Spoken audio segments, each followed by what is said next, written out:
வணக்கம். இப்போ நம்ம என்ன செய்ய போகிறோம்னு பார்த்தீங்கன்னா, பிரண்டை துவையல்.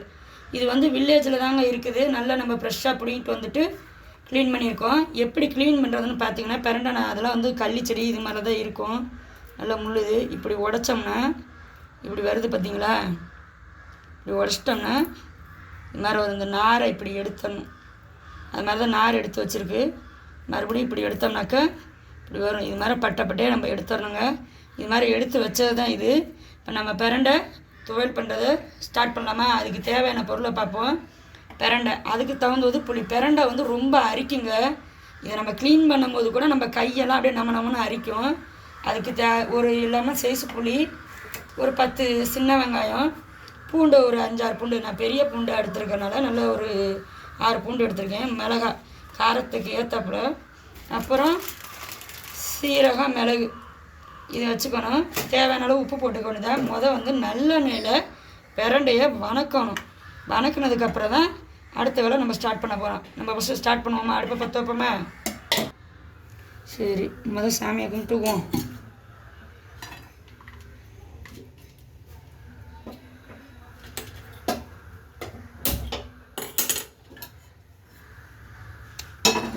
நல்லா சட்டி சூடு எடுத்துங்க. ஏன்னா அதில் இருக்க தண்ணியெல்லாம் நல்லா போட்டோம். நல்லா காஞ்சதுக்கப்புறம் எண்ணெயை ஊற்றுவோம்.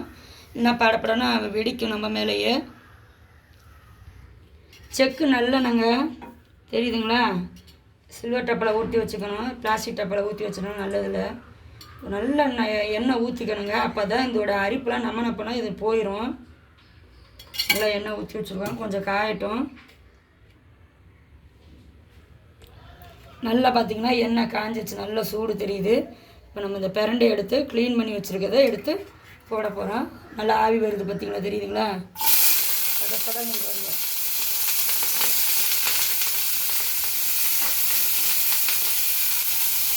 பிரண்டையே போட்டுட்டு கூட எண்ணெய் ஊற்றலாம். ஆனால் சட்டி காய்ஞ்சதுக்கப்புறம் போட்டோம்னா நல்லா டேஸ்ட்டு கிடைக்கும். அதுவுமே சட்டி காயணுங்க. அதுக்கப்புறம் தான் பண்ணணும். பார்த்திங்களா? நல்ல ப்யூர் க்ரீன் வந்துருச்சு. பார்த்திங்களா? நம்ம போடும்போது இந்த கலரோட நல்லா க்ளீனாக இருக்குது. நம்ம உழைக்கும் போது பார்த்தோம்னா கொஞ்சம் கண்ணு நம்ம காரக்கரையாக தெரியும். ஆனால் நம்ம வணக்கும் போது நல்ல க்ரீன் வரும். இதுக்கப்புறம் நம்ம என்ன பண்ணால் சின்ன வெங்காயம் போடலாம். ஆனால் இது நல்லா வணங்கணும். சின்ன வெங்காயம் தனியாகவும் வணக்கி போடலாம், இதுலேயும் வணக்கி போடலாம். நான் இதோட வணக்குறேன். எண்ணெயும் வேஸ்ட் ஆயிரும், அதோட டேஸ்ட்டும் மாறிடும். சிலர்லாம் என்ன பண்ணுவாங்கன்னா கருப்பு உளுந்து போடுங்க, அந்த குத்துக்கடலை பருப்பு சொல்லுவாங்க, கடலைப்பருப்பு போடுவோங்க. அதுதான் நம்ம ஆல்ரெடி இட்லி பொடியில் போட்டு சாப்பிட்றதுங்க. நம்ம பிரண்டை சத்து வேணும் அப்படிங்கிறவங்க பிரண்டை, புளி, இந்த மாதிரி சின்ன வெங்காயம், வரமிளகா, அப்போ தான் இந்த பிரண்டையோட முழு சத்து நம்மளுக்கு கிடைக்கும். தக்காளி பொடியெல்லாம் போட்டுறாதீங்க. வேணுங்களா போடலாம். அது போட்டால் நம்ம நாக்கு அரிக்கிறது நல்லா காட்டி கொடுக்கும். அப்புறம் சரி வராது. நம்ம இதை இப்படி செஞ்சு சாப்பிட்டோம்னா நல்லா கை கால் வலி, முட்டு வலி, சுகர், ப்ரெஷரு, பிரண்டையோட முக்கியத்துவம், அந்த மருத்துவ முக்கியத்துவம் நிறைய இருக்குங்க. கிராமத்துலலாம் என்ன பண்ணுவாங்கன்னா வாரத்துக்கு ஒரு முறை உடைப்பாங்க. இப்போ கிராமத்திலே கிடைக்க மாட்டேங்குது. டாக்டர்க்கெல்லாம் போகிறவங்களாம் இப்போலாம் கிராமத்துலலாம் ப்ரெஷர் மாத்திரை, சுகர் மாத்திரை சாப்பிட்றவங்கள்ட்ட சொல்லிட்டாங்க டாக்டர். பிரண்டை ஒரு வாரத்தில் ஒரு நாள் எடுத்துக்கோங்க, டெய்லியும் கூட எடுத்துக்கோங்கனால எங்கள் ஊர்லாம் வயசான பாட்டியில் ஆடு மாடு கிடைக்கும் போது அதுகளே உடச்சிட்டு போயிடுதுங்க. அதனால் எங்களுக்கே கிடைக்க மாட்டேங்குது. நம்ம இங்கே இருந்துட்டு ஊருக்கு போகிறப்ப இது சீசனை கிடைக்கும். இதெல்லாம் பிரண்டை அப்படியே கிடக்கும். இப்போ ஒரு பிஞ்சு கூட கிடைக்க மாட்டேங்குதுங்க.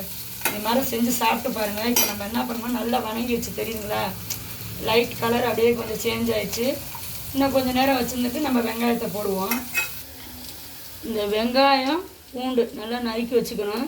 இன்னும் பொடிச்சா கூட நறுக்கி வச்சுக்கலாம். என்ன தான் இருந்தாலும் வணக்க தானே போகிறோம். அதனால் ஒன்றா சேர்த்து வணங்கிக்கலாம்.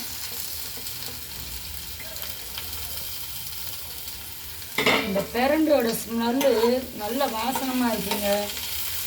கொஞ்சம் வெங்காயம் வணங்காததுக்கு நம்ம உப்பு கொஞ்சம் போட்டோம்னா கொஞ்சம் குயிக்காக வணங்கும். அதனால் உப்பு கொஞ்சம் சேர்த்துக்கலாம். இந்த வெங்க கல் உப்பு போடுங்க.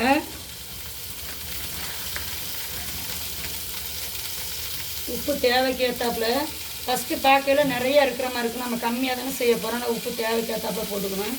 நான் இப்போ தான் பாக்கெட் உடைச்சனால கையில் போடுறேன். ஏதாவது ஸ்பூன் எடுத்து போட்டுக்கோங்க.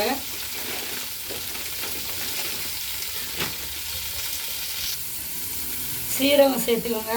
நான் எப்போதுமே எது செஞ்சாலும் சீரகம் சேர்த்துக்குவேன். ஏன்னா பிரண்டை சளி கூட கொஞ்சம் குணப்படுத்துங்க. அது கூட சீரகம், மிளகு சேர்த்து செஞ்சோம்னா அது கொஞ்சம் காட்டமாகவும் இருக்கும், அந்த இனிப்பும் இருக்கும், அந்த சளி குணத்துக்கும் மருத்துவ குணம் ரொம்ப. மிளகு சேர்த்து போட்டுக்கோங்க, ஒரு 10 மிளகு போட்டால் போதும். ஏன்னா வரமிளகாய் போடுறோம், அதனால் ரொம்ப காட்டமாக இருக்கும். ஆனால் இதில் கொஞ்சம் அதில் கொஞ்சம் போட்டுக்குவோம். வெங்காயம் கொஞ்சம் லைட்டாக வணங்கிடுச்சுன்னா நம்ம என்ன பண்ண போகிறோம், காஞ்ச மிளகா நல்ல வரமிளகா நாட்டு மிளகா எடுத்து போட்டுக்குவோம். காரத்துக்கு ஏற்றப்பெல்லாம் போட்டுக்கோங்க. எங்கள் வீட்டில் நல்லா காரம் சாப்பிடுவோம்.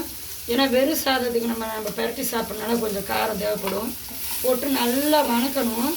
வணக்கினதுக்கப்புறம் தான் நம்ம புளி போடணும். ஏன் புளி லாஸ்ட்டுன்னு கேட்டிங்கன்னா அதை அடிப்பிடிச்சிப்போம். அதனால் புளியை லாஸ்ட்டாக போட்டுக்குவோம். இல்லைன்னா எல்லாமே கருகி தீஞ்சு போயிடும். அதனால் இதை போட்டோம்னா நல்லா வணக்கி நம்மளுக்கு டேஸ்ட்டு கொடுக்கும். நல்லா எண்ணெயிலேயே வதக்கணுங்க, வேறு எதுவும் பண்ணிடாதீங்க. ஸ்லிம்லேயே வச்சு வணக்குங்க. நல்லா வணக்க நம்மளுக்கு ருசி கொடுக்கும்.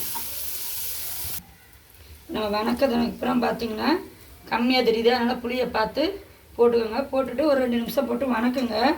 இப்போதைக்கு வணக்கணும், நம்மளுக்கு அடி பிடிக்காது. அந்த புளியோட இது நல்லா மிக்ஸ் ஆகிரும் பாருங்க. புளி எதுக்குன்னு பார்த்திங்கன்னா நாக்கு வந்து நம்ம நல்லா அரிக்குங்க. அது போகிறதுக்கு பதிலாக புளிப்போட சுவை இருந்துச்சுன்னா நம்மளுக்கு நல்லாயிருக்கு. ஏன்னா தக்காளி பழமும் நம்ம போடல பார்த்திங்களா. இது லாஸ்ட்டாக போட்டு நல்லா வணக்குங்க, அப்போ தான் நம்மளுக்கு அரிக்காது.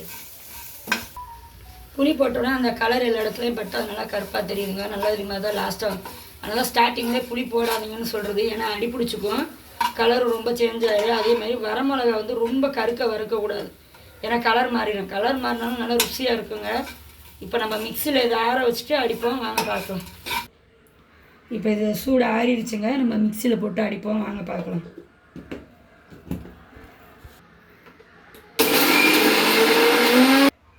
நல்லா தண்ணி விட்டு கொஞ்சம் இறங்க, அப்போ தான் கொஞ்சம் நல்லா அரைப்படும். நல்லா நார் இல்லாமல் நல்லா இருக்குது பாருங்கள். நல்லா அடித்தாச்சு. அது லைட்டாக தான் இருக்குது, அதெல்லாம் பிஞ்சு நார். இப்படி தான் பிரண்டை துவையல் செய்யணுங்க. சாப்பிட்டு பார்த்தோம்னா நல்லா டேஸ்ட்டாக இருக்குது. நீங்கள் இது மாதிரி சாப்பிட்டோம்னா தான் பிரண்டையோட முழு சத்தும் நம்மளுக்கு வந்து கிடைக்கும். அதனால தான் அந்த துவரம் பருப்பு, அந்த கடலப்பருப்பு, உளுந்தம் பருப்புலாம் போடாமல் இப்படியே அரைச்சி சாப்பிடுவோங்க, நல்லாயிருக்கும். இப்போ நம்ம அரைச்சி வச்சு நெக்ஸ்ட்டு தாளித்து விட்டு காமிக்கிறோம், வாங்க பார்ப்போம். அடுப்பு எண்ணெய் நல்லா காஞ்சிருச்சு. மறுபடியும் நல்லெண்ணெய் எதுக்குறேன், நம்ம எண்ணெய் ஊற்றி வணக்கியிருக்கோம். அதனால் சும்மா 2 ஸ்பூன் மட்டும் நல்லெண்ணெய் ஊற்றிருக்கோம். நல்லெண்ணெய் நல்லா காஞ்சோன்னே கடுகை போடுறோம். கடுகை போட்டு கருவேப்பிலை போடுறோம்.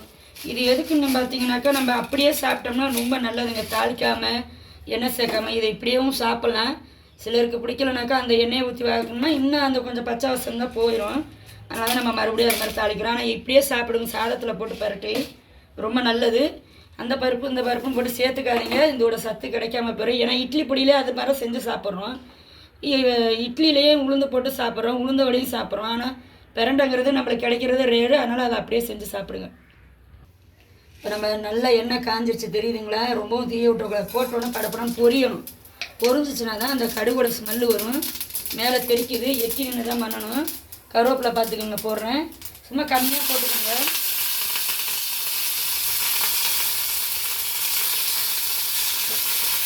நல்லா தாளிச்சிருச்சு. இப்போ இதை போட்டுக்குவோம். பார்த்தா எண்ணெய் இல்லாத மாதிரி தாங்க தெரியும், நல்லா இருக்கும் எண்ணெய். ஏற்கனவே இதில் எண்ணெய் பிடிச்சிக்கிறது தெரியுதுங்களா.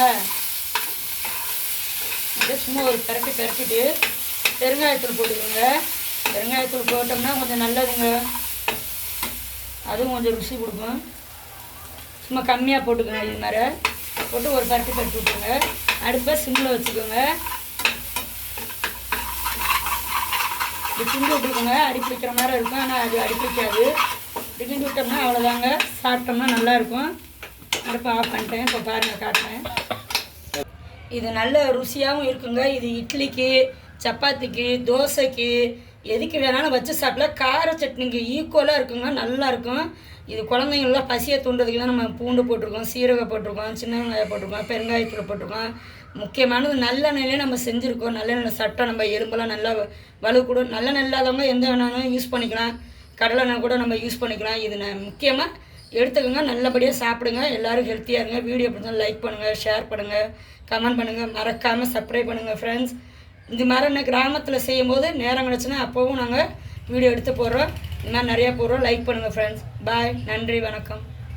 சுடு சாதத்துக்கு நல்லா ஊற்றி சாப்பிடுங்க. ஏன்னா எதுக்குன்னா எண்ணெய் இருக்குது, நெய் போடணும் தேவையில்லைங்க. நெய் போட்டோம்னா இதோட சத்தும் போயிடும். சுடு சாதத்துக்கு போட்டு நல்லா சாப்பிடுங்க. பழைய சாதத்துக்கும் துவையல் மாதிரி தொட்டுக்குங்க. நன்றி, வணக்கம், தேங்க்யூ.